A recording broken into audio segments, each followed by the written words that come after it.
Coronation Street's Tyrone Dobbs is left terrified next week as Carl Webster vows to uncover his big secret. The much-loved mechanic faces an uncertain future, all while trying to conceal his involvement in Carl's recent near-death experience at the garage. This week, the ITV soap confirmed a fan theory by revealing that Tyrone was responsible for Carl being crushed by a car on the night of Theo Silverton's death. With Tyrone anxious, the timing couldn't be worse when the scheming Carl begins to ask difficult questions. Tyrone caused an accident with the jack while Carl was tampering with Kevin's brakes. He panicked in the heat of the moment and fled, so Ronnie Bailey stepped in and promised to sort the situation out. This explains why Tyrone pretended that he was nowhere near the garage on that fateful night, with Summer Spellman left furious after she asked him to back up her story about her own movements. In Corey's newest spoiler clip, the walls start to close in on Tyrone as Carl wants answers after overhearing a suspicious conversation. See how the tense exchange plays out right here? When Carl sees Tyrone at the Rovers, he can't resist heading over and winding him up, taunting, "You can pretend to be the big man all you like, but your eyes give you away." Now, is that fear or guilt? Maybe a mix of both. Tyrone bluffs that it's neither, but Carl ominously warns, "I'll find out what you're hiding." I'm good like that. Carl's threats come as Tyrone is already in turmoil over the impact that his lies are having on Summer, who is implicated in Theo's death.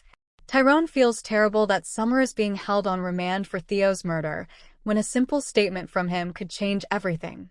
Is it only a matter of time before Tyrone comes clean about his mistakes that night? Or will he play the waiting game? Coronation Street's Carl Webster threatens Tyrone over huge secret.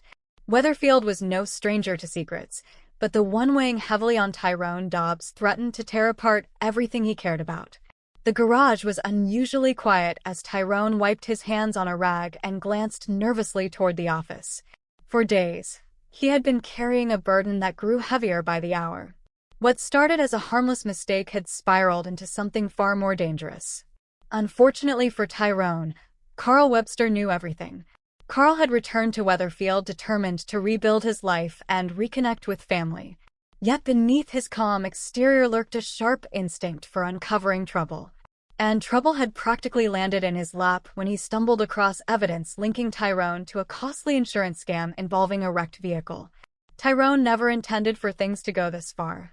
Months earlier, desperate to keep the garage afloat during a financial crisis, he had agreed to bend the rules. A damaged car had mysteriously become stolen before being claimed on insurance. The payout saved the business, but the lie remained buried until Carl discovered the truth. One rainy evening, Carl cornered Tyrone behind the garage. "You've got some explaining to do," Carl said coldly. Tyrone's stomach dropped. "I don't know what you're talking about." Carl laughed. "Save it. I've seen the paperwork. I know exactly what happened to that car." The color drained from Tyrone's face. "Carl, please." "Please what?" Carl interrupted. "Pretend I didn't find out? Pretend you didn't commit fraud." Tyrone looked around anxiously. "Keep your voice down." Carl stepped closer. "Maybe I should go to the police." The threat hit Tyrone like a punch. "You wouldn't." "Wouldn't I?" For several tense seconds, neither man spoke. Carl finally broke the silence. "Here's what's going to happen. You're going to do exactly what I ask." Tyrone frowned. "What do you mean?" "I need a favor. A big one." Tyrone knew blackmail when he heard it. Days later, Carl's demands became increasingly troubling. He wanted access to garage accounts, customer records, and even influence over business decisions. Every request came with the same warning. One phone call and your secret's finished. The pressure began affecting Tyrone's home life. Fizz quickly noticed something was wrong. "You've been distracted for weeks," she said one evening. "What's going on?" Tyrone forced a smile. "Just work stress." But Fizz wasn't convinced. Meanwhile, Carl grew bolder. At the Rover's return, he approached Tyrone with a smug grin. "You've got until tomorrow." "Tomorrow for what?" "The information I asked for." Tyrone clenched his fists. "This has gone far enough." "No," Carl replied quietly. "It hasn't." As Carl walked away, Tyrone realized he could no longer keep the secret hidden. The blackmail would never stop. Every time he gave in, Carl would simply demand more. That night, Tyrone made a difficult decision. The next morning, he gathered Fizz, Kevin, Abby, and a stunned Carl inside the garage office. "What is this?" Carl asked. Tyrone took a deep breath. "It's over." Carl's confident expression faltered. Before he could respond, Tyrone confessed everything. He admitted the insurance fraud, explained how financial desperation had clouded his judgment, and revealed Carl's threats. The room fell silent. Fizz looked devastated. Kevin stared at his brother in disbelief. "Carl, tell me this isn't true," Kevin demanded. Carl hesitated. That hesitation said everything. "You blackmailed him?" Abby asked. Carl tried defending himself. "He broke the law." "And so did you," Kevin snapped. The confrontation exploded into a fierce family argument.